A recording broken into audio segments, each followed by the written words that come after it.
Yeah.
Sita, I think we'll begin.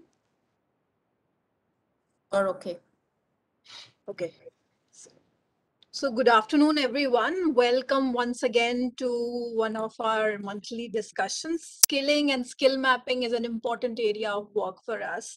And we've already been active in this theme. We have already done, last year, we did 2 panel discussions where we got important insights from the spec experts.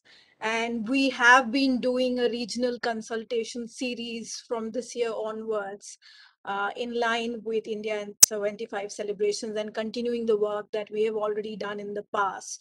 So we have already done one consultation focusing on the southern part of the country. Today, we are hoping to look at the western parts and seeking to identify what are the kind of practices we see, the kind of skilling infrastructure, the challenges and the road ahead. So we look forward to the interventions by the panelists today, who are being moderated by Sita Sharma, the technical officer from ILO. And the panelists today would be Mr. Bisht from Protector of Immigrants Mumbai, Ms. Bhavna Sri Krishna Chopra from CII, Mr. Jaykant Singh from NSDC and Amit Saxena from Ambe International. A very warm welcome to all of you. And I would just make a few logistical announcements like all the panel discussions that we do, but we sometimes keep getting interruptions. So I would just want to repeat that please, unless you're not speaking, keep your mics turned off so that the panelists do not suffer any interruptions in between. And we do have allocated time for Q&A towards the end.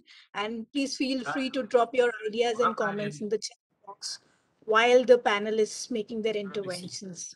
So with those words, I would now invite the Joint Secretary OIA1, Shri Abbagani Ramu, to make his opening remarks.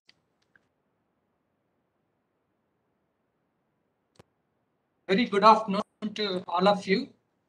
Thank you so much for joining us on this special regional consultation, particularly focusing on skill mapping with respect to international labor market. And this particular regional consultation is focused on western part of India. And I welcome moderator Ms. Sita Sharma, an experienced land and technical officer in International Labour Organization. Mr.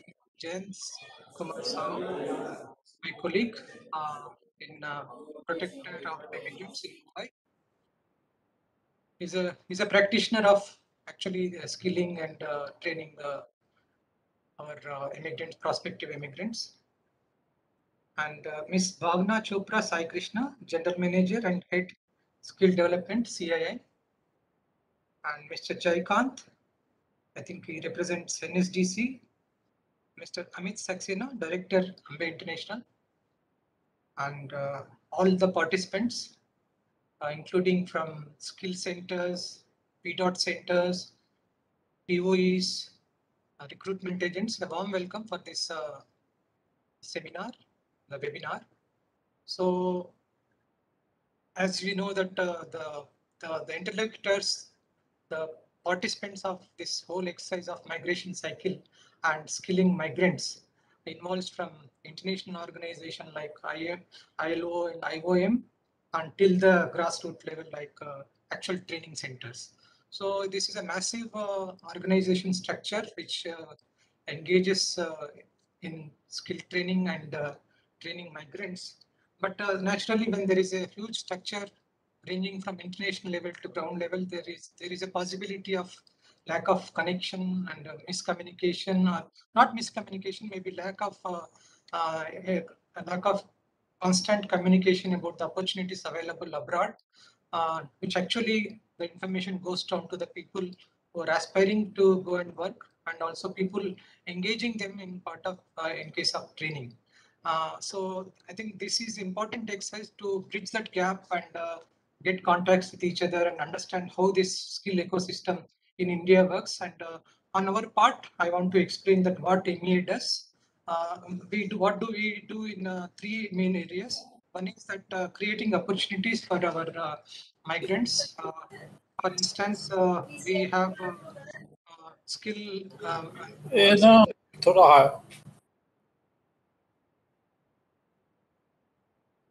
Am I audible? Any noise Yes, disturbance?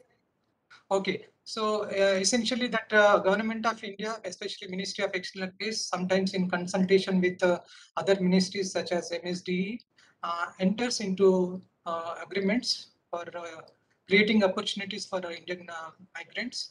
So for instance, since 85, I think the earliest one which we signed was with Qatar, and the latest one which is signed is with Portugal on 13th of September. So this over a period of last 30 years that we signed about 10-15 agreements, maybe 15 agreements, which covers essentially the Gulf cooperation countries, which 6 countries with which we have that agreement. Basically, so that will lays the foundation for all related issues dealing with the migration. So apart from Gulf 6 countries, we also have Jordan with Jordan, and in Europe we have with Denmark, and recently Portugal. And in addition to that, we signed a special area cooperation agreement called Specialized Skilled Workers Status with Japan in January 2021. So that is progressing well. Of course, maybe I'll tell a little more details about it. And the last one before Portugal was the UK MFTA, and 2018 we signed an agreement with France. So these agreements basically cover broad two categories. One is focused on the one-way migration from India to the destination country, that is mainly focused on the blue-collar workers.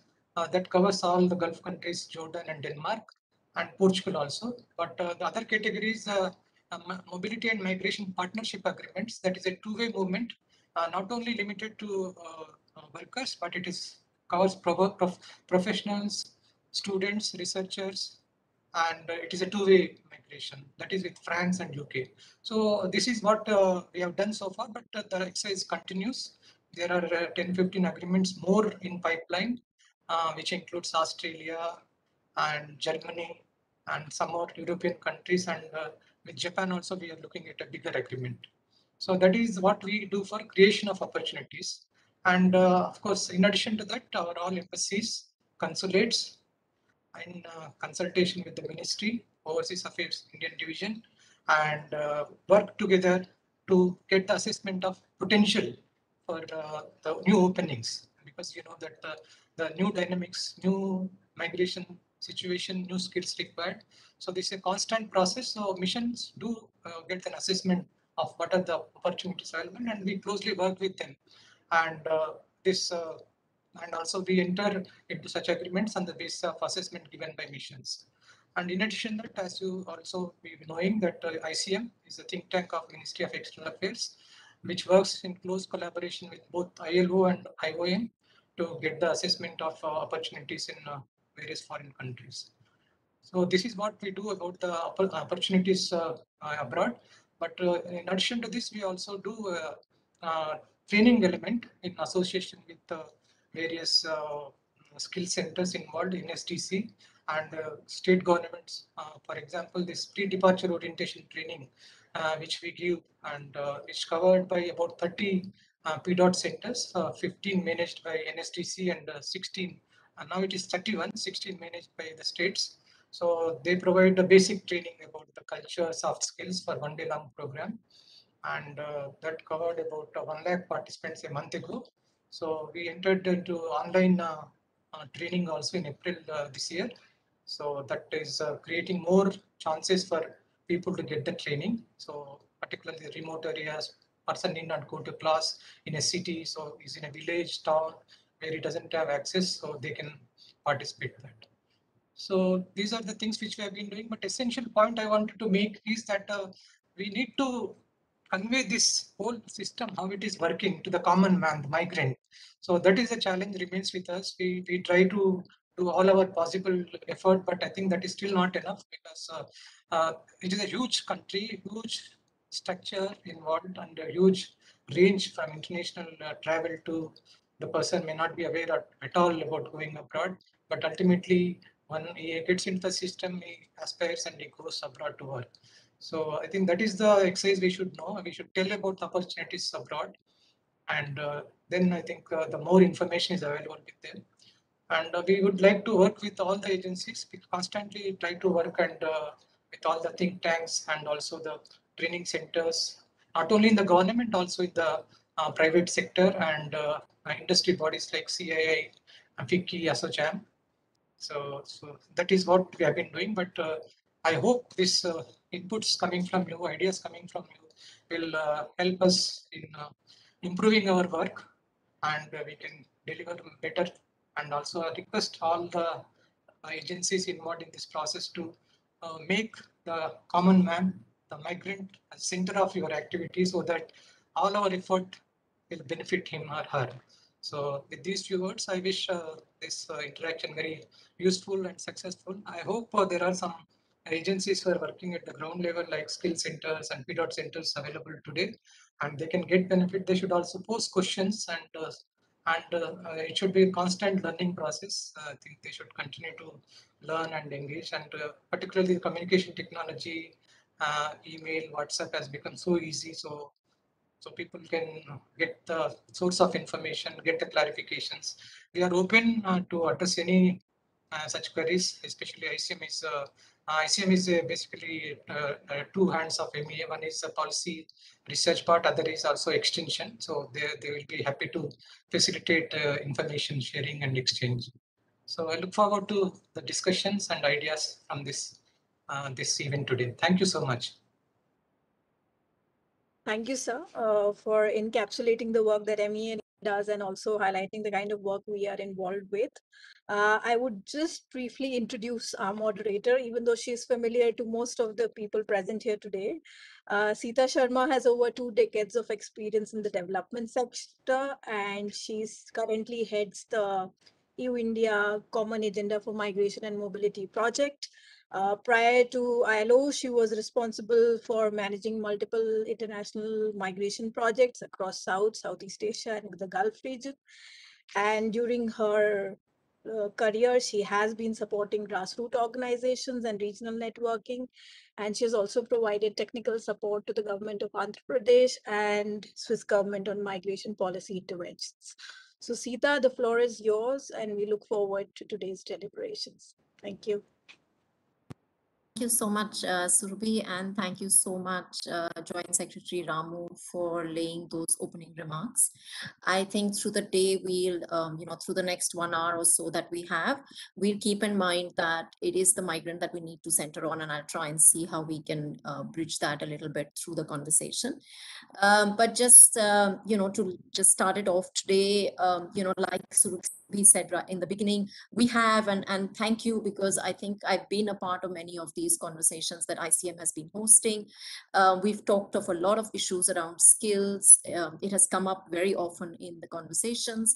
And we've talked about, the infrastructure, how the accreditation is going on, and a lot of that. So today, because I have, of course, a very good panel of practitioners with us and people who are really part of the skilling ecosystem, I'm going to try and take a step forward so that we can focus on some of the gap areas that we know are there in the system and that we need to perhaps plug.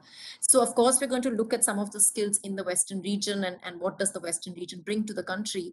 But from there, look at how perhaps, the skilling system, this really expansive and agile skilling system that we have created, can be known overseas. There's a huge gap area there in terms of employers not knowing about this system. So perhaps, and then perhaps how it is anchored in India. So when, Joint Secretary Ramu was saying that from the grassroots, from the migrant right to the top, how does this process get anchored? So I'm hoping we can, get through some of this in the next hour. I'll be quick. We have a great panel with us today. I'll just take a moment to introduce them. We have with us Mr. Jaykant Singh from the NSDC. He's a civil engineer and has worked with many companies like Punj Lloyd, etc. He was actually one of the founding members of NSDC and is currently Senior Head State Government and Citizen Engagement at the World Skills. So, and he's also in charge of Senior Head of Africa Partnerships for NSDC. I believe he pioneered the credit availability to private training partners operating under the market-led fee model, which has really been very helpful. And he's been a recipient of many awards in Malaysia, as well as by different states. He's in the governing council of many of the state skill, development missions. We have also with us Ms. Bhavna Chopra Sri Krishna, who's currently the General Manager of Skills Development in CII. She comes with an international business background from the Indian Institute of Foreign Trade and has a vast experience in skills with having worked in NSDC before as well. So she was also with ENY, and her area also includes government relations, human resource development. We have with us Mr. Bisht. Mr. B.S. Bisht is with the Ministry of External Affairs. Mr. Sao was unable to join us today. So Mr. Bisht, who is also the POE in Mumbai, is with us today. He comes from having worked in many of the Indian missions. So he brings that great, knowledge from that side of the government. He's worked in Paris, Dubai, Bahrain, Switzerland, and also been working as private secretary in the Central Cabinet Minister for Agriculture and Water Resources. And therefore, he comes to us with all this work from the different countries, both as attaché of commerce and from the Gulf. We have also with us Mr. Amit Saxena. He holds a master's degree from the Rice University in Computer Engineering. He's worked with Baker, Atlas, Houston, and with Sapiens. Information consultancy-based projects with Caterpillar, Mail, Disney, etc. But I think here Mr. Saxena is really with us as the head of Ambe International, which has been a very large player in the Gulf market for India, and is also expanding operations to new destinations from what I understand. So welcome all the panelists. It's really a pleasure and honor to have all of you with us. I'm going to, the format, I'm shifting it around a bit. So I'm taking advantage of being the moderator, and I'm going to throw a few questions at some of the specific panelists. Of course, please feel free, other panelists, to come in at any point and raise your hand, or just come in if you think you want to say something. But I will specifically perhaps pose a few questions to one or two of the panelists to start with, and then open it up to some of the others. I would actually like to begin with the POE, Mr. Bisht, actually telling us a little bit about the Western zone. We've, just so that we have an understanding of the landscape and the region in terms of the skills. So Mr. Bisht, can I invite you to please share from your side a little bit about, the Western region. I know you have a few slides. Should I run them for you a little bit? No, I will do it from here itself. Okay. Yeah. Okay, please go ahead.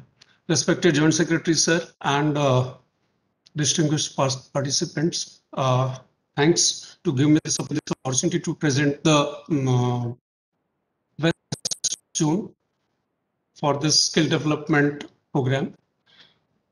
Basically, West Zone is comprises of 5 major states like Maharashtra, Gujarat, Rajasthan, Madhya Pradesh, and Goa. And these states, as you know, out of these 2 are having their own this shipyards, shipping industries, and also the oil and natural gas industries. So the most demanded, the people from here are being sent basically in the fields as oil and natural gas, where the main contributors are Gujarat and Maharashtra. And electronics, telecom, and ICT sectors, where from all the parts of India are going through POE Mumbai itself. And then we have the construction field, where the Rajasthan and MP are contributing. And in the hospitality sector, Goa is the major contributor, where the people are being sent to various countries. And especially at this point of time, if we say that basically they are going to Gulf countries. And then we have shipyard and dry docks. As I told, it is again the Gujarat and Maharashtra, which is contributing.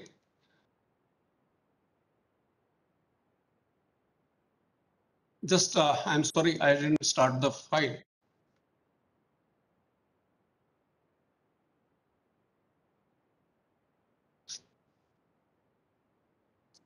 No problem, Mr. Bisht. You can just continue. We are following fine. It's fine. Yeah. I'm sorry. Okay.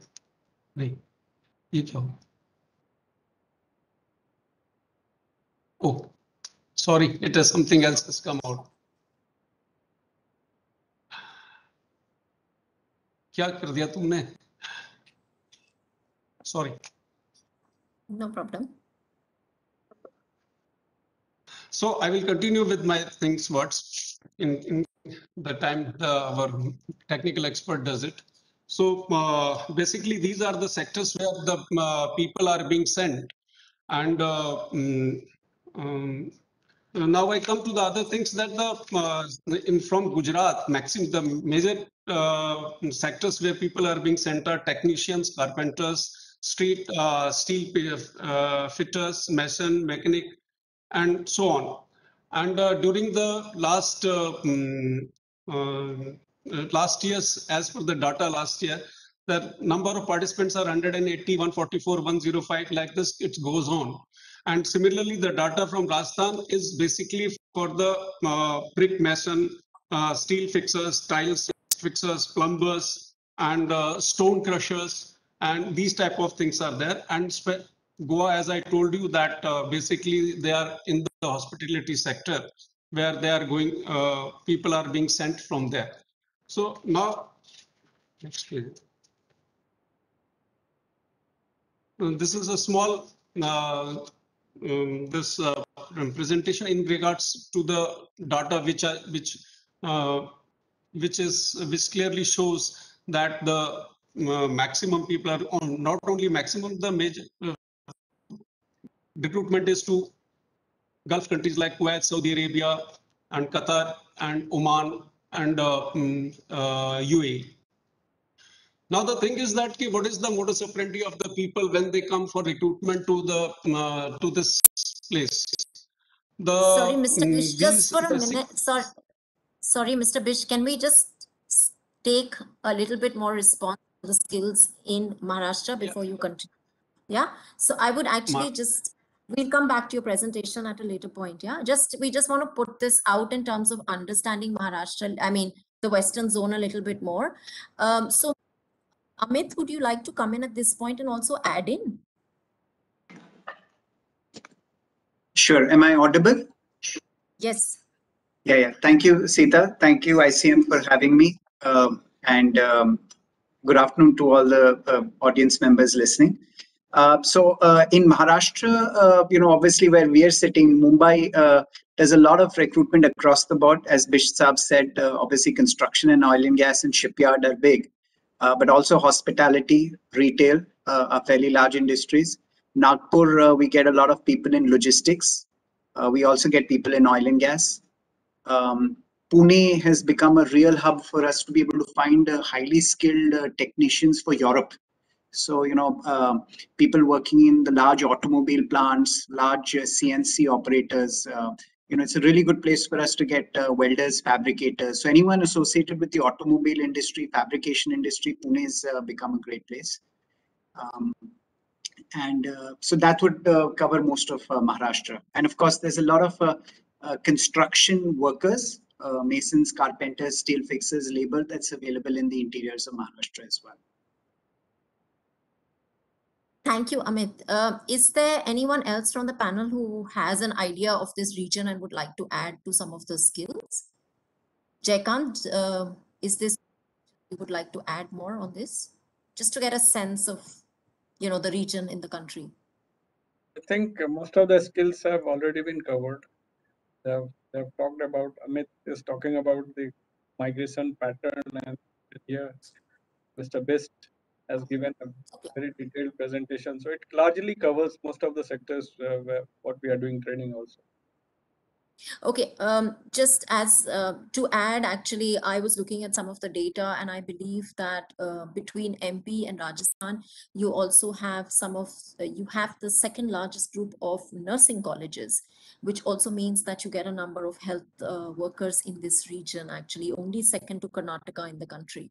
So that's, I thought, quite interesting to also know from this region in terms of the kind of people that human resources that we have in this region. So just having laid that out, Mr. Bish, can I request you to please turn off your screen sharing for a minute? We'll come back to it later, but can you just perhaps consider turning it off for now? Thank you. So if we just, moving from some of what we have in terms of understanding the, kind of skill sets that are there here in this, region, I'd actually like to take this a little bit forward with the panelists. And perhaps, I'd like to come to CII and really ask you that, we have this great ecosystem. We have a lot of skilled people in the country, but employers have no idea of this. The destination is too remote to understand what is available in India. So what do you think we need to be doing? How does brand India and this entire skilling ecosystem actually get understood in the world? Perhaps if you could come in on that. Yeah. So thanks, Sita. We spoke yesterday, and thank you, Surbhi, for inviting me, and Joint Secretary Ramu. We've met before when we discussed Japan, and I see Jaykant, and of course, a lot of other friends also around. And this because we are, we will think business, CI being CI, we will think industry, and that's our approach, whether we do skilling in India or we do skilling for international markets. The fact is that we must be able to understand what is the demand and where is it exactly. So to say that Finland requires, for example, right now there's a huge demand for IT professionals. But where does Finland require the IT professionals? Which industry? And what is the specific skill set that they are looking for? There's this other, Sita, there's this other narrative about healthcare workers. What does that even mean? Where are they going to go? Where are they going to be deployed? What is the kind of skill sets that they will require? Because you're talking about, and especially when you're talking about Europe, then you're talking about much more technology than what we are used to. We are talking about much more higher level of skill sets than what the Indian skilling ecosystem is used to, the Indian skilling supply system is used to. So where is the demand and how are we going to, and more importantly, how are we going to generate it? How are we reaching those employers? Where are we creating a brand for the Indian worker? Now, there are lots of points I've spoken about, but I think to my mind right now, the biggest challenge is that how do we establish the credibility of the Indian workforce? There's no doubt that there's a requirement for the Indian workforce. Worldwide, everybody's coming to us and opening up. The only thing is that they're going, and big thanks to the Indian IT industry, which has helped us establish such a great reputation internationally. But still, if you see and the screen is still on, right? Like, let's see what are the kind of trades that we are focusing on: carpenters, steel fitters, masons. What is the kind of average salary they're getting? Because are they fitting into the bottom of the pyramid over there, or are they going as highly skilled technicians and getting the salaries that they deserve? So I think what we really need to do very, very urgently, and most importantly, is to create a brand for the Indian worker, to show him or her in all the respect, as well as all the capability that they're capable of. Which means, of course, Sita, you will need to create a supply system accordingly. But and that, what we've seen in the past 9 years, like I've joined NSDC in 2009, we are capable of creating a supply ecosystem. But what about the demand ecosystem? Okay, I'd actually like, perhaps Amit, you want to come in at this stage also, because you deal with some of these countries. What can we do in terms of getting to that demand, and understanding it better? Sure. So, I think my colleague made some very important points, which I'd like to re-emphasize, is that, there really is a difference in perception on what the skills available are and, where the large demand is. So the major demand continues for construction and oil and gas, which, may not be highly skilled positions, but that is where the numbers are. And, when we talk about lakhs of Indians going abroad, that's primarily in these two industries, and that's what helps provide the employment. So, that's something we should remember. Now, with regards to, where is the demand for some of these highly skilled positions and how do we tap into that? So clearly, Europe does require higher skills. We think that Europe is a homogeneous territory with one language, English, but it's actually, there are 26 different languages spoken in Europe. And every healthcare professional is going to need to learn the language of that country. And, even though healthcare seems so lucrative and seems so attractive, and it's a fact that the age demographics are weighed against Europe, and they're going to need to take in a large number of people, but the language is actually the biggest barrier. And this is a practical, learning German, even for an educated person, takes, highly educated person is taking 1.5 to 2 years for them to get to B1, and they require B2. So it's not that simple a problem to crack. In terms of how do you tap the demand? So I actually run Ambe International. We actually still hold the oldest license issued in India by the MEA. So we've been doing this for some time. We also run a company which is funded by NSDC, where we are skilling people primarily for overseas. So we have a good mix of the understanding. And really our backward integration, if you want to call it that, in terms of skilling people, is primarily happening again for those industries where placements are available, which is again oil and gas, construction, and hospitality.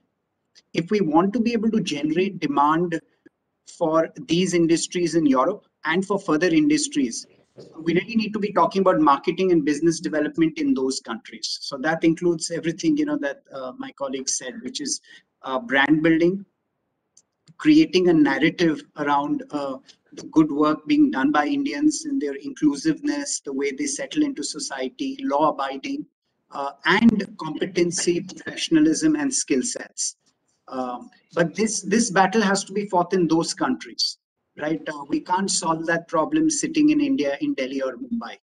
And that's where, I think, some participation from the private sector in being able to join in some of these initiatives when policies are being discussed, maybe giving them representation, consulting assignments, pilot projects where they can open the pathway. So, the government, I think, is doing brilliant work in some of the G2G initiatives. But if you can give a little more representation to the private sector to help lead and open doors with specific clients for pilot projects, I think that that would be a big plus. And really, it's the business development. Clients need them, but the communication needs to be clear in terms of what is possible and what is not. The language, for example, is the biggest barrier in most of Europe.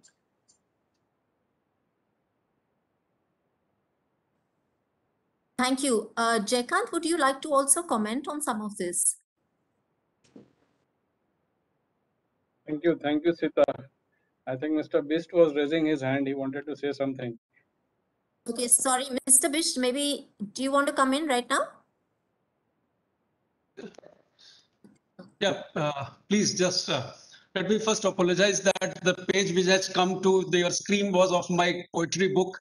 And however, I would like to contribute in the sense that most of our distinguished panelists are talking about the highly qualified jobs in especially in the countries where the advanced countries.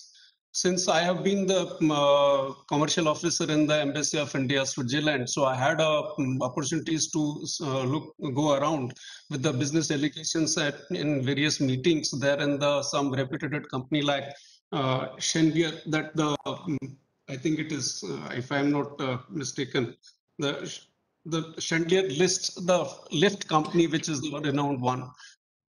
So they have their own program of this skill development, and in some precision industries also they have very good program of the skill development they are running there, and they really wanted to come to India for this purpose. And I have come to know that already that lift company is having their institutes in Mumbai and in Pune, where the skill development they are doing as per their requirement, and which is of the very high standard. And but unfortunately, what has happened is the others, like the IT sector and others, which our colleagues are telling, they are qualified, and their only problem is the language barriers, which they can overcome because they are otherwise also they are very highly competent to learn anything. But the main sector where we would like to go for the social sector, where we would like to emphasize on, is that the lower class, like our technicians, like our welders, fitters, and other people. Unfortunately, we don't have the standard of training, and neither we have the good trainers, and nor we have the equipments where they can be trained in those equipments. Nowadays, what is happening? A person who is coming for a particular job like welding, if I say, the welding person, when he is being trained in different types of shops and other things, and then one fine day he is asked to come and give a test at a certain place, where he goes and whatever he knows he does it. But this can work only for the Gulf countries, where they can work on it. But since we are opening towards the advanced countries, like recently we have noticed that there was some demand for some highly qualified plumbers and a few of the other trades like welders. But we could not cater their demands, since our people are not so trained, very well trained for this region. So I would like to request all the participants, including our SOCHAM and our CII people, to if they can do something, they can contribute in this regard, because they are the people who can bring all those types of expertise in India and expert trainers who can really train well to our people to go ahead with this type of training. And the certification, third party certification, if we can arrange. And yes, from our side, whatever the best is there, we are doing it, but we need help certainly from all you people. Thank you very much. Thank you, Mr. Bisht. I think that's really great to also hear and keep that. Mr. Singh, would you like to come in now? Yeah, thank you, Sita. Thank you for the opportunity, and I would like to say good afternoon to all the colleagues, my friend Bhavna there.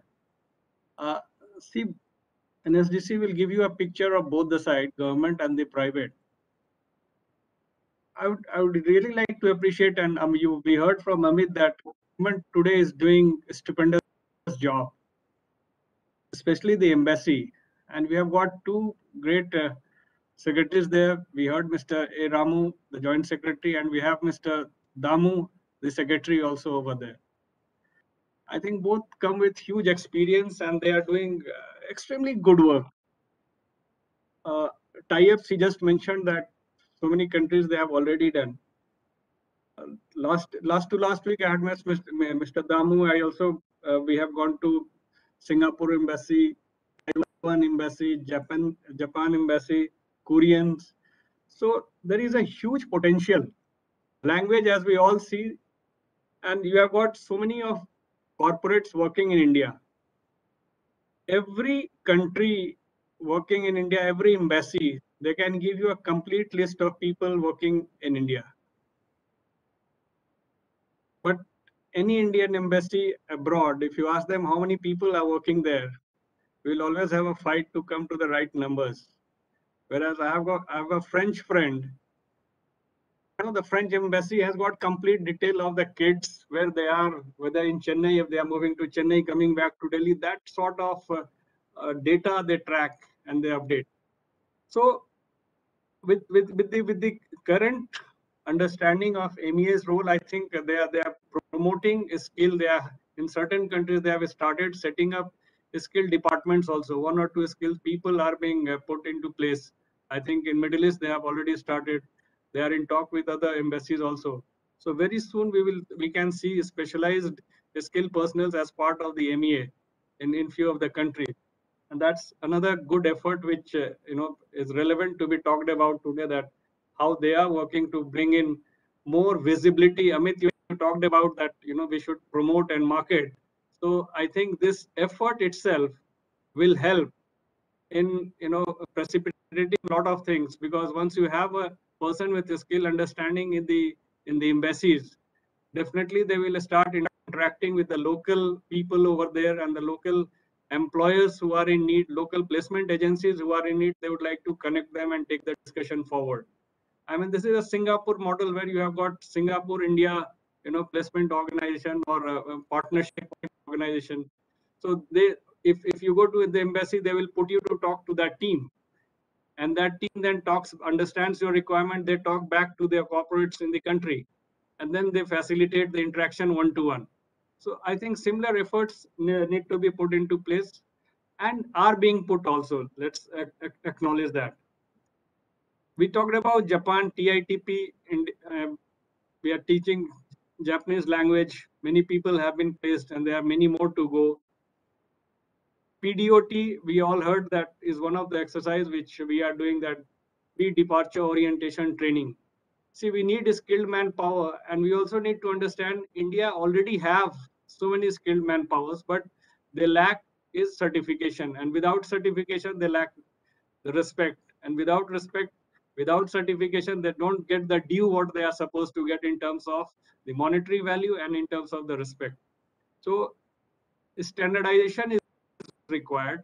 Certification, understanding between two countries where they are going, that if I am a plumber, if I am an electrical engineer, I should be equally respected.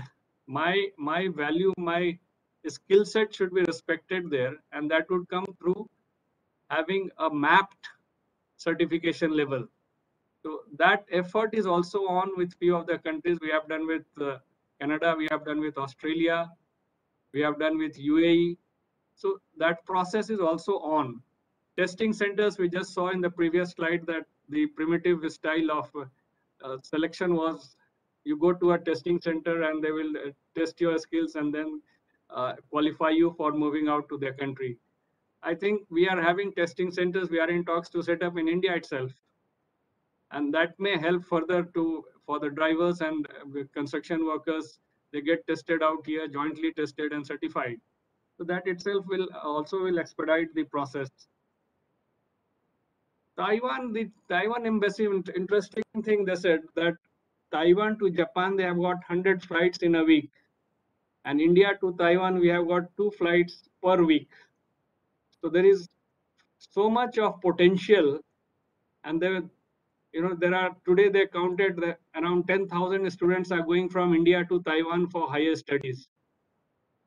So the opportunities are huge. Even in a small country like Taiwan, they are looking forward.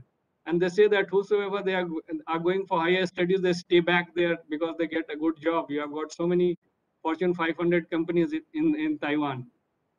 So my point of view is government is doing a lot of work, what they need to do to facilitate. So far as training the supply side, yes, we are, and we have the ability to set up world-class infrastructure, and we do have few of them, wherein we can provide world-class training, which could match to the skill set of any country in the world today.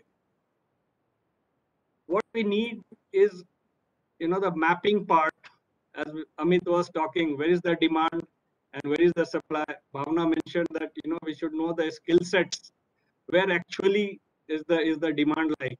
So I think with this effort of the MEA, the foreign country embassies, if we have got the skilled personnel sitting out there, this process will also get expedited, and we can soon have a relevant real-time data of the requirement.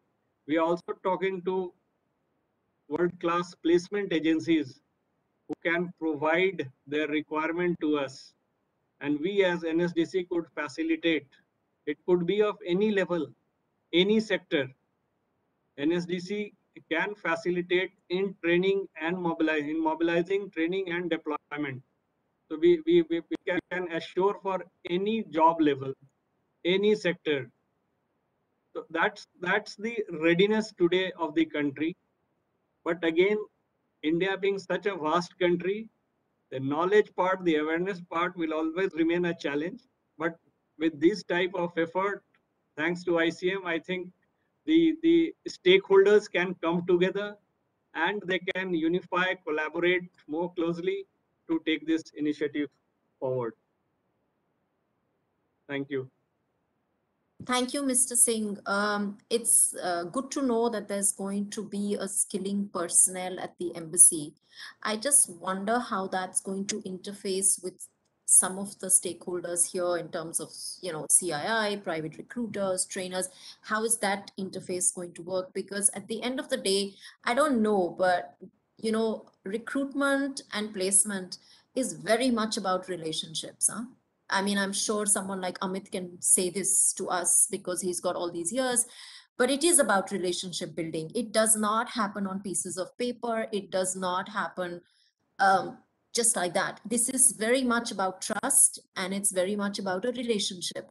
So I'm just trying to understand the model. So if you have somebody placed there, and I think it's great that you have someone because it resonates with, what we just heard in terms of branding India, perhaps.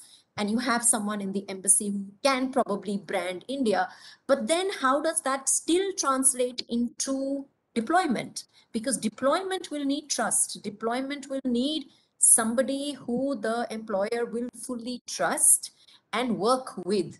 And how does that step then get plugged in is a question. You don't have to answer it. It's just a thought, it's just something to think of, I think. I would just like to add few points to. See, we have to start somewhere, and government can bring in institutional model. I think this effort of government is to create an institutional model where you have got a person who can, you know, who becomes the fulcrum for different person to interact for exchange. So he becomes an exchange from the supplying agency, from sending agency, and the receiving agency. Obviously, one has to build up a relationship, one has to build up trust, and it will happen only when they sometime in their life can talk to each other, meet each other, and somebody facilitates, right? I think this is the job, and this is the initiate point. Good point. On that, I'd just like to actually move on and perhaps ask what is the next point linking from this is what is going to anchor all of this? Who is anchoring all of this? It is a vast ecosystem. I know the NSDC has a huge role, but like Joint Secretary Ramu started, it starts with the migrant as well.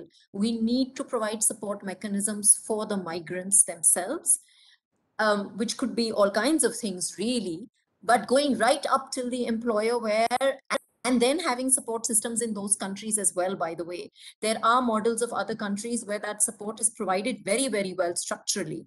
So I'm just looking at in our system, in our larger system, where there are many stakeholders, in your thoughts, and I'd like to hear all the panelists on this one, what do you think?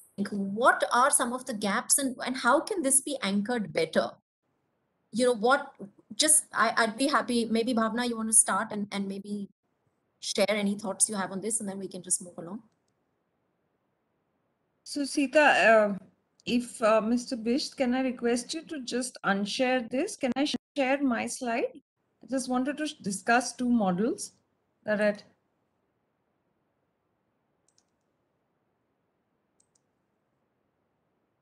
Just a moment, madam. I am disconnecting it. Yeah. Thank Is you, this Mr. visible? Yes, we can see. Yeah, Bhavna. Okay. So see, and I'll answer your question, but I just wanted to first talk about this model. And when we talked about, you know, sourcing demand, for example, from the international countries. So, and this is again, like Mr. Bisht also mentioned, and Amit also mentioned, we're just not at focusing on the top end. IT was just an example. Even a carpenter to be deployed or a construction person to be deployed in a Denmark, he or she is not available in India right now. I mean, if it is, then we'll all, you know, have to run a campaign to find that kind of person. But what we're saying is that if you really want to understand, and this is a model that we're working on very actively. We've spoken to Singapore, we were speaking to Korea, we are speaking to Denmark, we're speaking to Finland, and this is the way we want to go. We already as CII have MOUs with more than about 180 countries, and the MOUs are with the business chambers and the associations of those countries. Now, for us, you know, once we start a dialogue, and you spoke about trust, because there is a certain trust that has come with the relationship of say 10 years or 15 years or 20 years, whatever it might be. There have been delegations which have been going up and down.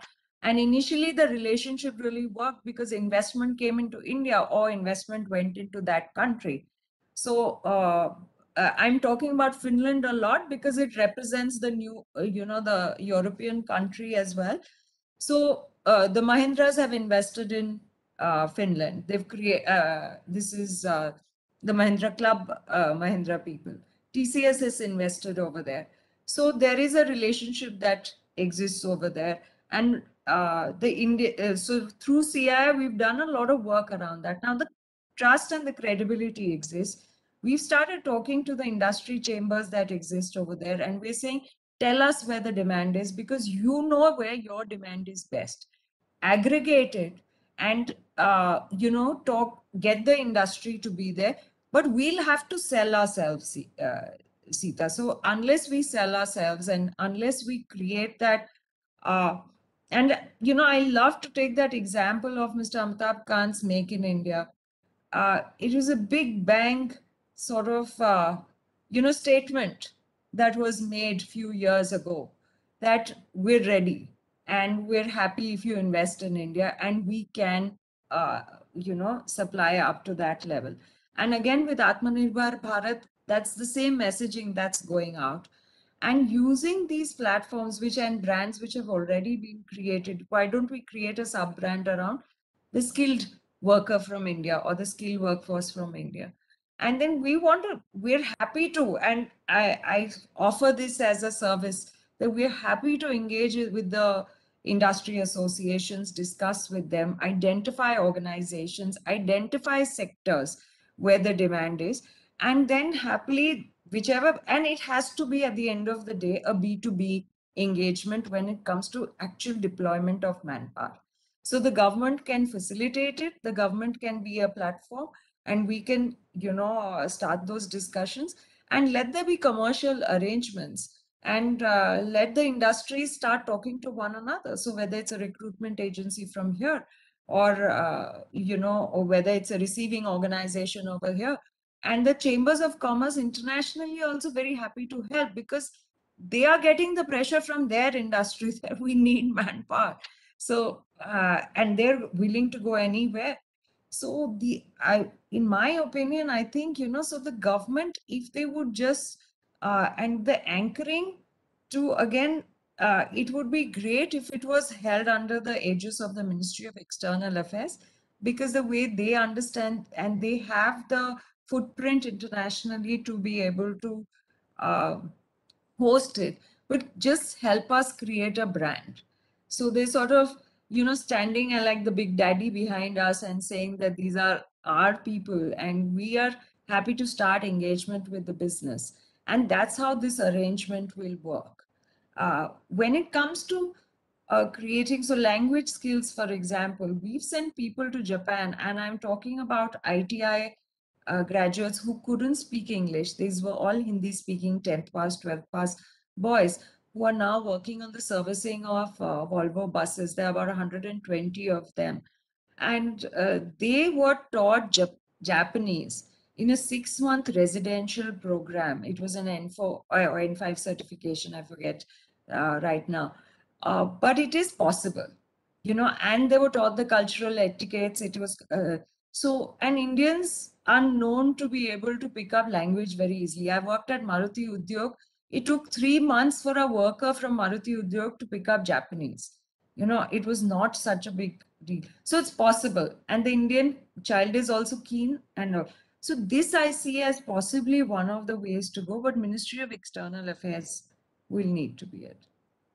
I'd like to, maybe Jaykant, do you want to come in at this point? Because I think the business side is bringing in what they can from their side in terms of saying that they have these linkages, they have MOUs with like hundreds of countries, I don't know, 100 and whatever Bhavna said.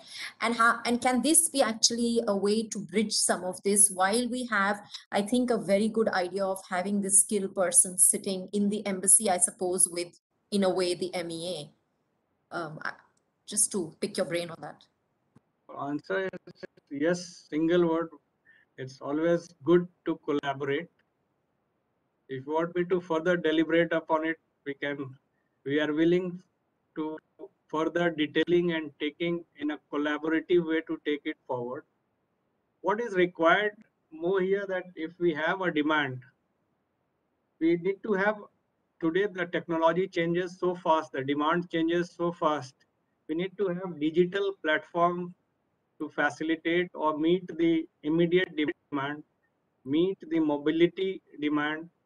I think we are working towards that direction, that we will have a digital learning platform which will have all the features, right from mobilization to training, which will have LMS features, certification.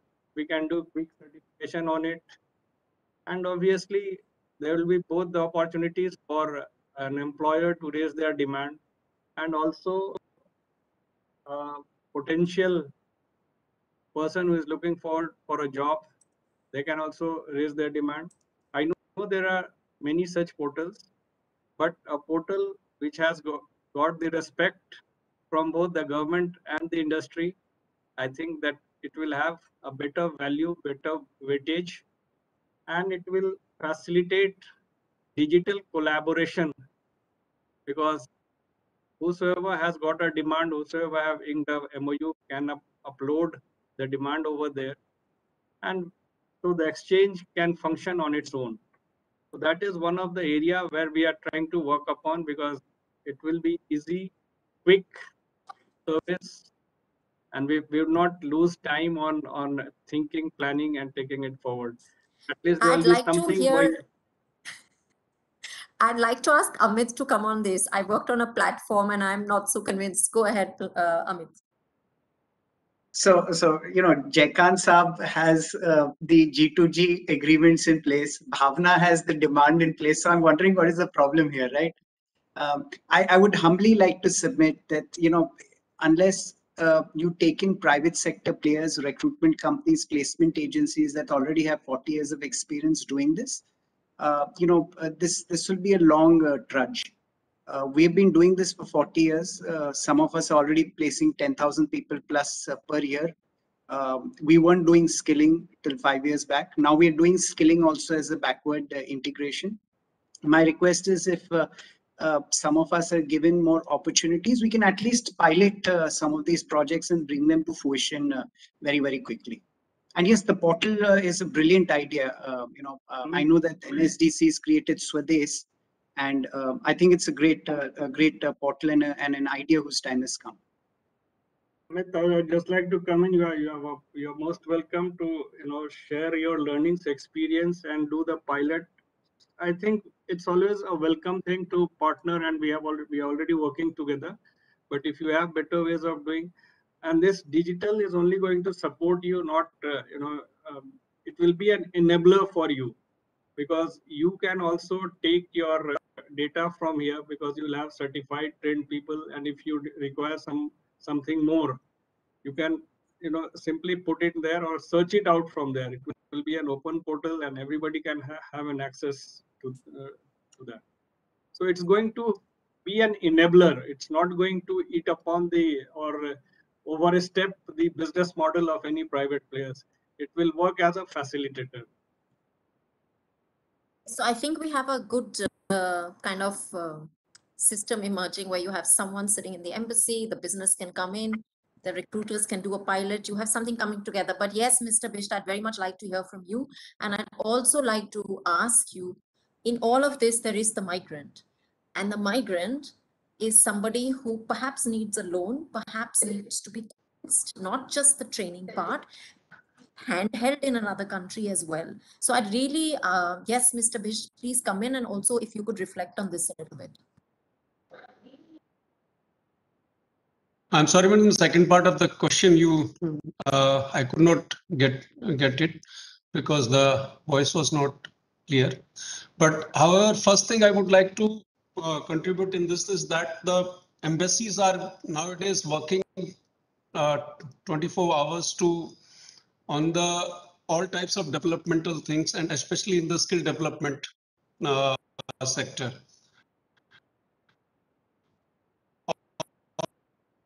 All the delegations which are coming, business delegations which are coming with the VVIP visits and other things, and otherwise also being taken to the skill development projects in their countries. Especially, I can tell you about the Switzerland as well as in France, where during the president's visit and some other VVIP visits, especially in Davos also, we have clearly told all the stakeholders to just give us, raise a query with us. We will make a meeting we will arrange a meeting between the skill development trainers in their respective countries with you people, so that then you can understand their demands and their quality control. Because what exactly is happening, we have got some types of queries, especially in the precision industries, where the Switzerland wanted some people from India, because the workforce in Switzerland is now shrinking, and their own people are getting older, and the new generation is not taking up those types of jobs very easily.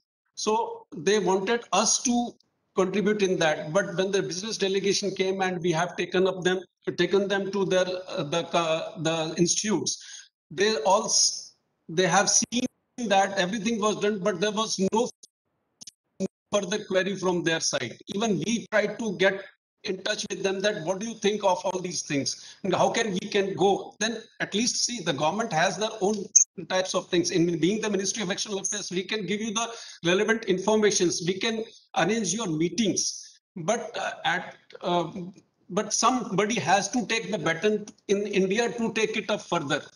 So I hope that our all organizations which are dealing business organizations, they FICCI ho या फिर आपके कहते हैं CIA and other people, they can in themselves they can do something. And yes, I have found during my tenure in different countries, I have found that we are very, very enthusiastic to work with you all people and give the necessary informations and necessary help to go ahead with all these types of things. So this is my saying on behalf of the Ministry of External Affairs. Whatever is there, all embassies are ready to help you out. Thank you. That's so encouraging. And the second part I didn't understand, could not get you. I'm just going to repeat that. Sorry, Mr. Singh, did you want The to say second something? part of the question, which 1 minute, Mr. Bisht. Mr. Singh, did you want to respond or say something to?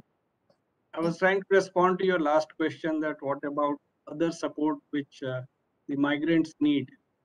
So we will very soon come up with a complete solution. We are working on that. one more thing I would like to add upon is that, sorry, madam, could not get you. So, Mr. Bisht, what I was asking is, what about the migrant who's at the center of this? What is it that we need to do in terms of, for the migrant, in terms of supportive, I don't know, environments in country once they are deployed? So just thinking about the migrant and placing the migrant in the center again. So that is what I was basically answering. And Mr. Singh said that there is a package, but I'd like to hear if there is anything you can share at this stage about what is in that kind of holistic way of, supporting the migrant. Okay, now I got it. That the government of India has already given guidelines that for which country, what is the minimum pay scale in which the person can be recruited. So that is one of the guarantee thing, because there are some, so whenever they do this, whenever they go for this agreements and other things, we thoroughly try to check on that aspect. And even our PDOT systems, where we are giving this informations from with in seminars and in various types of our training sessions and other things to the people who are willing to go outside for work, especially because since our POEs are basically working with the recruiters which are basically going to the Gulf countries, and they are not very well versed with the conditions and their options and how to go with it. If you go find something difficult or difficulties, if you are in difficulties, you can go to the e-migrate system, lodge your complaint, and as well as you can go to the embassy where there is a mother system. And in this type of things, all the mechanism has already been in place by the government of India and especially by the Ministry of External Affairs, where all types of these grievances and other things are being addressed and people are being brought back. This is one aspect for the if they are in stress. But while going yes, to yeah, it's okay. So this is the way the government is helping out all the expatriates. Okay, Mr. Singh, coming back to you. Okay. I said we will soon have a solution to all the problems what are being. So you need financial support, you need cultural support. So all this support which are very much relevant for a person new to migrate and settle out and ensure, like even in India we do. Like if a person from Odisha need to go to Tamil Nadu to work in textile sector, they are being facilitated for a month or 3 months by giving local Oriya culture, Oriya food and everything, so that they settle out there. So you have somebody, a supervisor who will be from Odisha, who will be taking care of all their, daily requirements, and they make them feel comfortable. I think similar services are required when we are talking of migration, so that people acclimatize themselves. And during PDOT also with the MEA, they give a 2 days orientation program, but it's too short. You only get to know about the terminology and the things for what are different. You might get that temperature here is 29 degrees, there will be 4 degrees.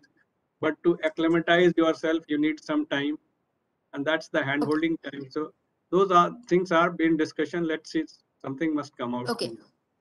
Super. With that, I'd actually like to open the floor because I know that there are participants and there may be questions. So I request the panelists to just stay and we'll just take a few questions. So anyone who wants to bring up a question, please feel free, open the mic. And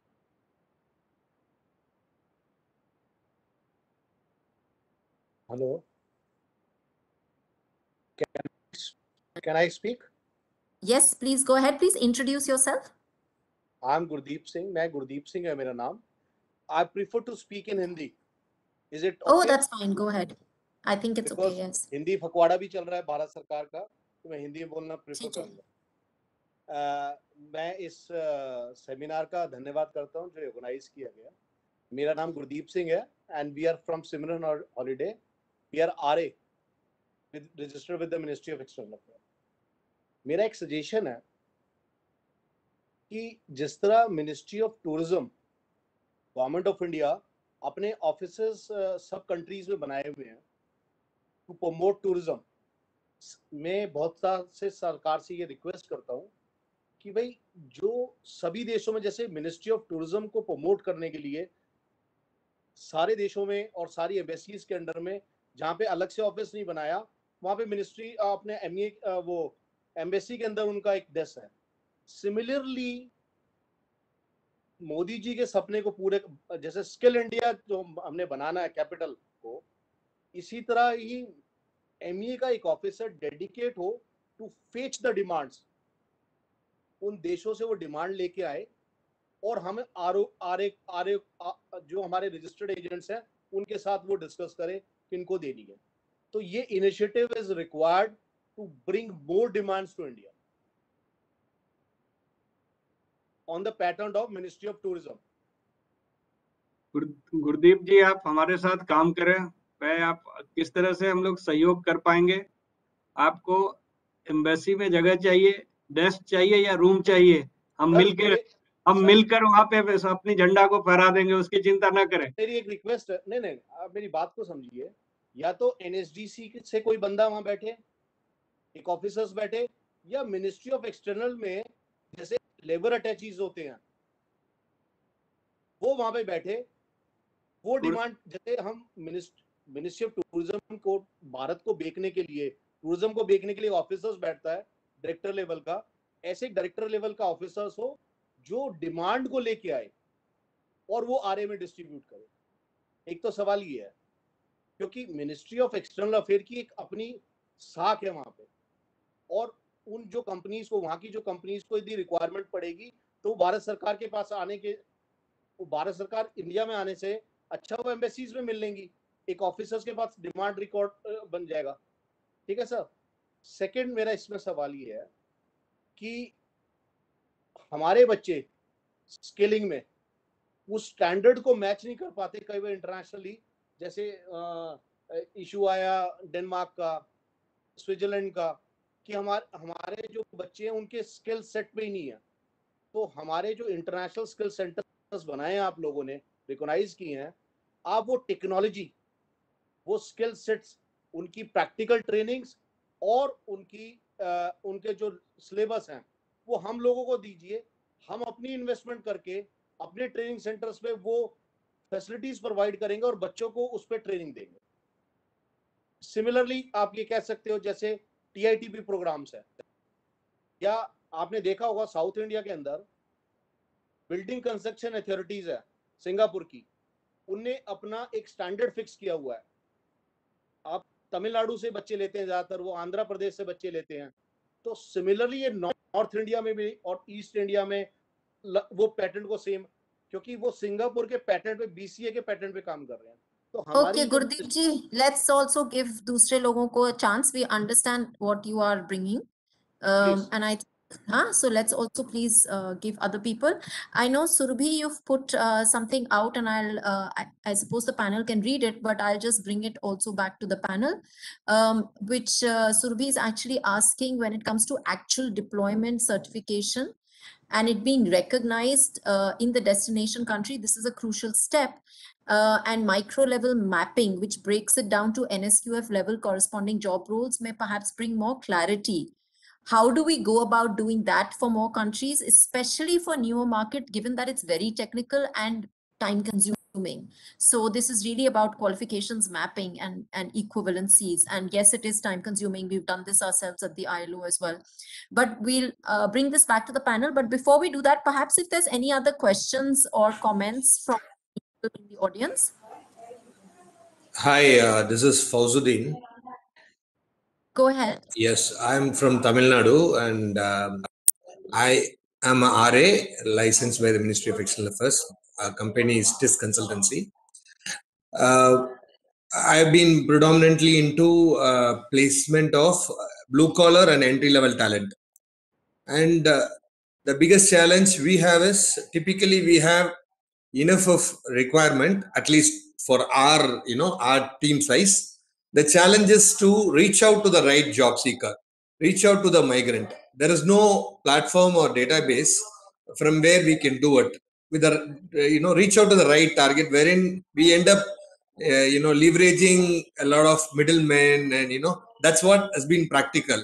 And what is International Center for Migration? How it is looking at this area? And how do you think there can be a solution in bridging between the ignorant, mostly exploited migrant and the right professional, ethical recruiters to ensure that there is a they get their share. The unserved category of the migrants who are in fact the bottom of the pyramid, and the bigger size, who are actually in need of technological support, how can they be catered, and what could be the possible contribution from ICM, wherein private players like me are keen. I myself have evolved an idea to see how we can bring these job seekers on a platform. But there's a big job, and it's a big country. Let's probably see some scope. Thank you very much. Thank you. Thank you for raising that. Would any of the panelists, we only have a few minutes, I'm aware of the time. So would any of the panelists like to perhaps respond or just take the last minute, perhaps a few things, including responding to the question that Surbhi had raised? Any of the panelists would like to speak about it? Sita, so Yes. when it comes to, I'm answering Surbhi's Question. Yeah, go ahead, Bhavna. I mean, while I'm not sure whether there is a need to map it to NSQF levels. Why is that necessary? If the mobility of the labor is, or the mobility of the workforce is happening under the under G2G or a B2B platform, because what happens, and this has been the experience, and I'm sure, when we were at NSDC, we started off with Australia and UAE and all these countries. Industry really is more bothered about the skill sets and the certification. And as was spoken earlier, they prefer to do the certification as per their standards, and they are more comfortable with what they do. And it's a lot of industry coming in. I believe Saudi Arabia is now coming in with a nationalized certification that they would like to do for a incoming migrant labor. And CI is pitching that, we will do the certification as per your skill sets. So let's not map our certification to them, but set up assessment centers which are their qualifications, so show that capability. Because I understand the need for the government to map the qualification, but that's a good exercise to do, but it just takes too long, and the need is more urgent for us Indians to get employment for Indians. I would like someone else to also perhaps comment on this. Would Jaykant, you want to what's your opinion on some of this? So answer is agree and disagree both. There is a need, obviously, when we talk of one side, when we talk of standardization, we need a standard curriculum, we need NOS, we need NSQF, QP, everything. But at the same time, we need to map ourselves. And when we do mapping, either you do mapping, when we say a joint certification, now joint certification needs to have a basis. Either I'm skilled enough, I directly go take a test and get certified. But if somebody has to prepare themselves for that test, then you have to have some curriculum, some guidance available for which you may align yourself and prepare yourself. So, you know, for a testing also, we need to have a common curriculum or the capabilities, which we say that what are the capabilities you are looking in a plumber, what are the capabilities or skill sets you are looking in a mason or electrician or a welder or a data entry operator. So some level of basic mapping is required, and this would be easy to do if we are able to identify country to country. Like if I have to do with Africa, I can focus on agriculture and IT. If I have to do with Middle East, we just talked about construction is something coming in a big way. Drivers are coming in a big way over there. So if I have to talk of Taiwan and other Korea, electronics is something where there is a huge opportunity. So some of the trades we can map which have high potential of migration opportunity, and we can start off from there and have a minimum certification level, joint certification level, and the curriculum identified, wherein we can do the NOS or the NSQF level mapping. Amit, I'd like your opinion on this as well. You've come from a stage of not actually having any certification to a stage where now there is certification going on. What's your opinion? Sure. So, you know, certifications is a way that, you know, a lot of the Western certifications rule the roost in the Middle East even today. Right. And there is no reason. I mean, I know that the NSDC has NSQF standards which are comparable. So as a people, as a nation, I understand the need for certifications and mapping. Definitely. I mean, in the future, I would like, you know, to receive JD's job descriptions from my clients, from British clients, which are mapped to NSDC QPs. You know, that's what we need to get to eventually. That's how they maintain their hold on the oil and gas industry. However, as a private sector enterprise, I'm more inclined to agree with Bhavna, which is that if employment is our focus and that's what the primary driver is, then you know, what does the company, the employer want, is what we need to provide, and that is fairly well sort of answered through extensive assessment and trade testing centers. So I'm taking both sides here. So Amit, I have a That's question fine. for you. Amit, sorry, I've got a question for you. If you talk of the NOS or the QP, where does it come from? It comes from industry. It doesn't come from government. So when it comes to certification, you can't have both the things, I mean, talking at the same time. You say NOS is yours, you have provided. When it comes to certification, you start disowning it. So we have to align our thoughts and our speeches and our mind together. I'm actually agreeing with you, sir. But the problem, at least for the Middle East, is where we recruit 16 lakh Indians, is that the certifications belong to the West. And we aren't going to get them very easily.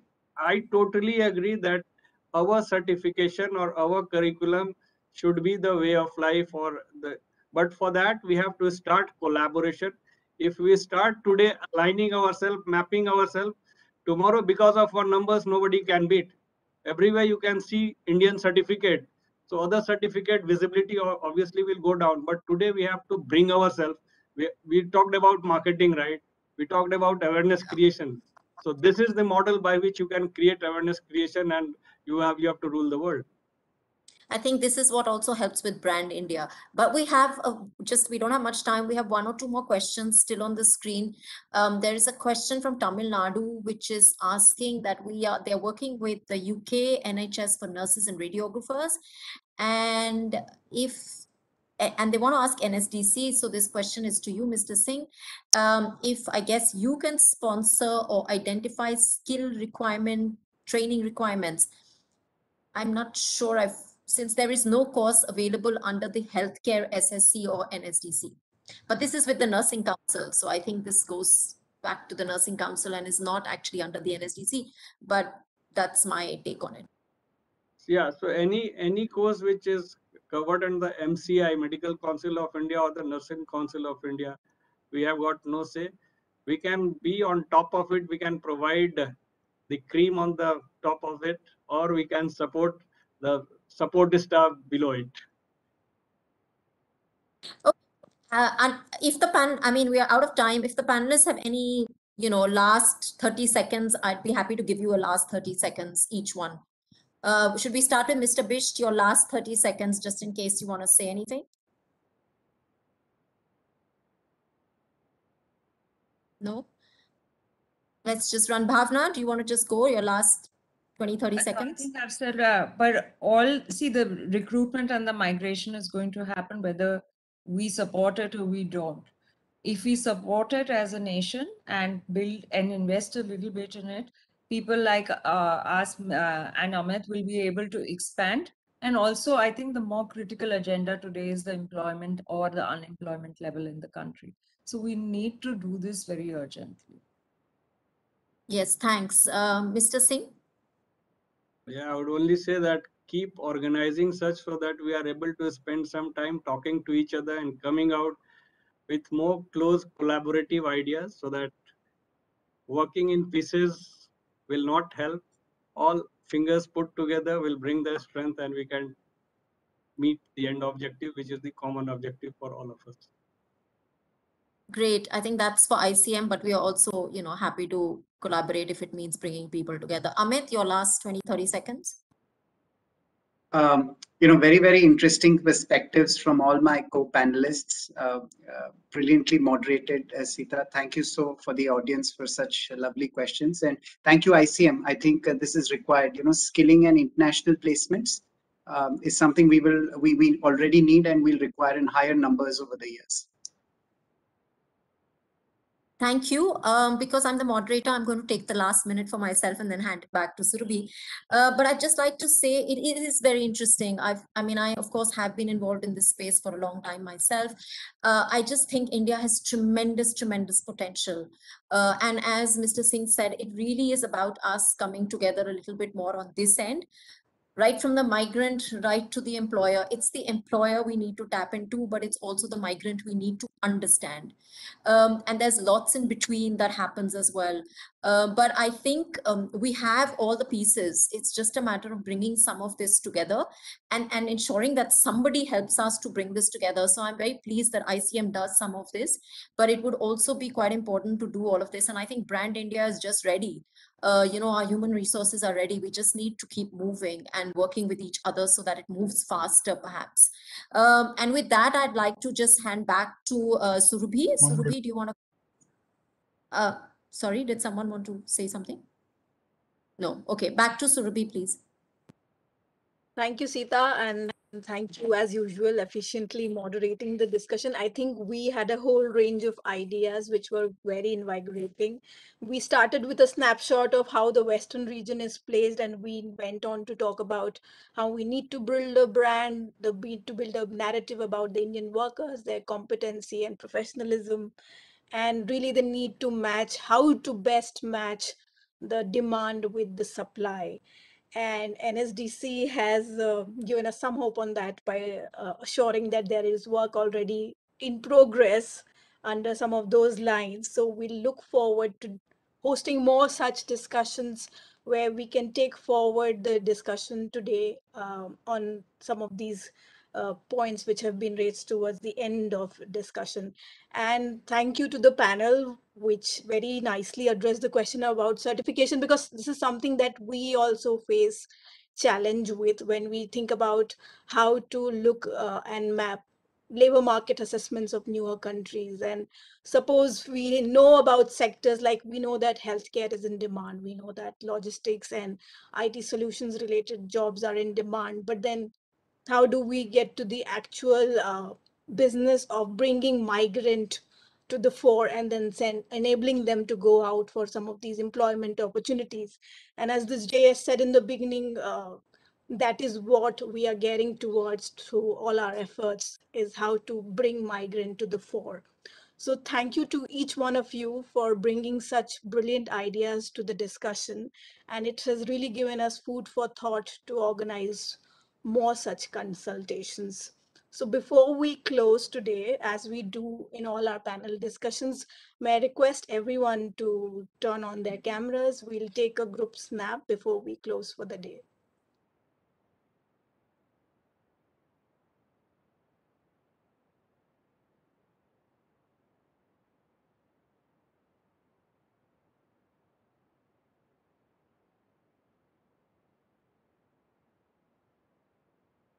Thank you. We've taken a few pictures and we'll hope to meet with all of you again.